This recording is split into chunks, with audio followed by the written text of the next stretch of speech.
Episode 14. This week we cover Shore Leave.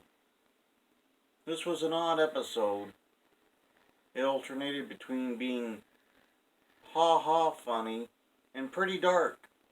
There were parts where it was ha ha funny, like they wanted to go for comedy, and then they said, wait, let's make it a dark episode, and then they just made it both. Back and forth it went. You never knew if they were going to have something happen and react as if it was ha ha funny or life threatening and really dark. Basically, they were at this planet that they thought was identical to Earth, only there were no life forms on it, no animals, no human beings, no aliens, nothing like that. So they said, well, we'll take shore leave because it's like Earth, but with nobody to bother us. Dr. McCoy and Mr. Sulu were on the planet to do a little research. All of a sudden, a giant rabbit comes by with a gold watch, and then a little girl follows the rabbit. Dr. McCoy freaks out, won't tell Sulu what's wrong. He ends up calling Captain Kirk. Captain Kirk thinks it's a big gag, doesn't want to go down to the planet, but Mr. Spock tricks him. He's like, we have a crew member refusing to take shore leave, but the medical log says he's getting aggravated and his response times are down and he's becoming hostile. Kirk says he's under orders to go down. What's his name? Mr. Spock's like, James Kirk, see ya, sucker.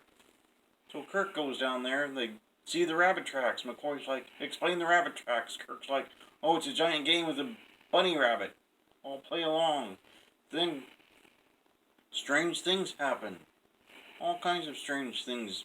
They see animals where there shouldn't be any animals. A pistol comes out of nowhere. Mr. Sulu just starts firing this pistol. They see wackier and wackier things. Captain Kirk sees a guy he went to the academy with. Questions minimally why the guy's there. He shouldn't be on this planet that has no life on it. Thousands of light years away from where he was. Captain Kirk's like, well, that's odd he's here, but I'll go with it. And they start fighting for no reason. He doesn't question that really either. Then Captain Kirk's yeoman, not Janice Reed, she was gone. I believe the actress that portrayed her was gone at this point. I believe that's when they did a Yeoman of the Week for a while. But the yeoman had Don Juan attack her, ripped her tunic, which of course was later magically restored for reasons.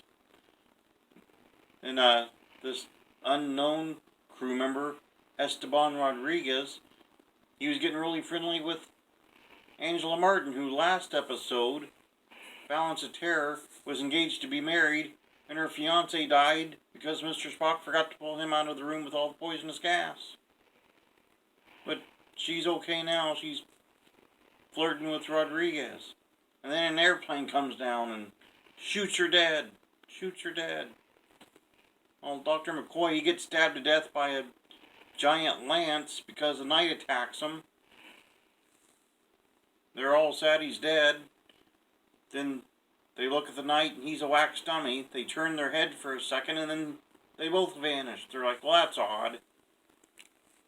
But more ha-ha funny. That same guy that had attacked Kirk earlier, he came back. They had a huge brawl. Mr. Spock, who had beamed down, apparently with the last bit of power the Enterprise had because power was being drained for no reason they could determine, he started to piece together. He's like, well, obviously someone on this planet can read our thoughts and then make exactly what we're thinking, and it just appears. He came up with that all on his own. No real basis for it, but it turned out to be accurate. Then, to end things, Kirk orders everybody to not think of anything but being in formation. And then the inhabitant of the planet comes by and says, sorry, we thought you knew this was an amusement park. Mr. Spock knew all about amusement parks. He's like, oh, an amusement park. Here's what it is. You wouldn't think a Vulcan would be familiar with that, but Spock was. And the alien's like, yeah, we do this for playing. And Mr. Sulu's like, playing? But you're an alien being. Why would you play? And he was like, because we just do. And Dr. McCoy appeared with some Playboy Playmates, and Captain Kirk's yeoman was showing all kinds of jealousy because apparently they were a thing off and on for the episode. Off and on. The yeoman and the doctor. And the yeoman got hugely jealous when McCoy appeared from underground with these Playboy Playmates. And then no one ever questioned why poor Angela Martin was never seen again. She never reappeared. They never mentioned her. She was just gone. Gone and forgotten. Much like her fiancé from the previous episode. I guess karma got her in the end. She's like, fiancé schmiancé. And then Karma said, oh yeah, we'll take this. And she was shot down by an airplane. That poor girl. Some interesting notes in this one. No Mr. Scott whatsoever. Wasn't referenced a bit in the episode. No idea who was in charge of the Enterprise when both Kirk and Spock were on the planet. Mr. Sulu was on the planet, so it wasn't him, clearly.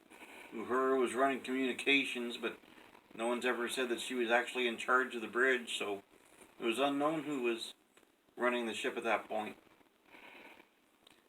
We also didn't see Yeoman Rand in this episode, like I mentioned. Grace Lee Whitney had some personal demons at that time. She was dismissed from the show. I believe this was the first episode where she was replaced. It was Yeoman Barrows in this episode. I believe it was her only episode. Angela Martin apparently killed off because McCoy, who was recovered from death, it was never explained why they thought he was dead or why he pretended to be dead if he was perfectly fine, because nothing was really dangerous in this amusement park. Apparently, they never explained that whatsoever. But that was the thing. Except for poor Angela Martin, who was gone for good. Never once mentioned. The tunic of the yeoman fixed itself. It was ripped. They referenced it being ripped by Don Juan, and then it was completely intact a couple scenes later. No explanation. None. Not one. They never found the rabbit or the little girl. They were in the opening sequence and then just gone. Never came back, although everything else that they had imagined that appeared in multiple scenes in the episode. The tiger, it was in multiple scenes. Even wore a chain around its neck in one of the scenes because they forgot to do anything to hide the collar. So I was pretty much shore-leave. It went on to have a follow-up episode in the animated Star Trek. But to my knowledge, nothing in any of the other series ever referenced this episode ever again. Never referenced the planet or the aliens, except for the animated show. Possibly some of the books. But that's pretty much episode 14.